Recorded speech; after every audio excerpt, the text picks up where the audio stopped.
तर जय भीम जय शिवराय मित्रांनो, welcome to my new blog. तर 3 वाजता आले ड्युटीवर।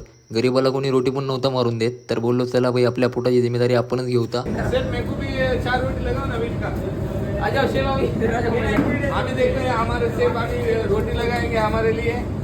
भावा तू किती पण चढव, मी नाही लावणार, कारण की मला दुनियाची भूक लागली आहे। सकाळी नाश्ता पण नव्हता केला, पहिले पेट पूजा बाद में काम दूजा, ये अपना मंगलसूत्र पहन के लग जाते हैं काम पे। आज संडे है, रिस्क नहीं ले सकते। लाइफ में रिस्क लेना अच्छी बात है, लेकिन होटल इंडस्ट्री में मीजा को लेके और गेस्ट को लेके रिस्क लेना ये अच्छी बात नहीं है। ये मेरी बात होटल इंडस्ट्री वाले भाई अच्छी तरीके से समझ सकते। क्यों भाई, सही कहा ना। सबसे पहले लॉलीपॉप बनाने के लिए लग जाता हूँ, उसके बाद में ड्रैगन के लिए पनीर काट लेता हूँ। उतने में ही मंचूरियन ग्रेवी का ऑर्डर आ गया था, पहले उसको पिकअप करा देता हूँ। ड्रैगन बनवायला खूप जीवावर जातं यार। आपला हेल्पर आज आला ड्युटीवर, काम चांगलं करतो यार, फक्त सुट्ट्याच खूप मारतोय। तर हे आपला मिजा बनून रेडी झालेला आहे। तर चला भाऊ, चहाचे 2 घोट मारून या ब्लॉगला मी इथेच संपवतो। भेटू आपण पुढच्या ब्लॉगमध्ये। जय महाराष्ट्र पब्लिक।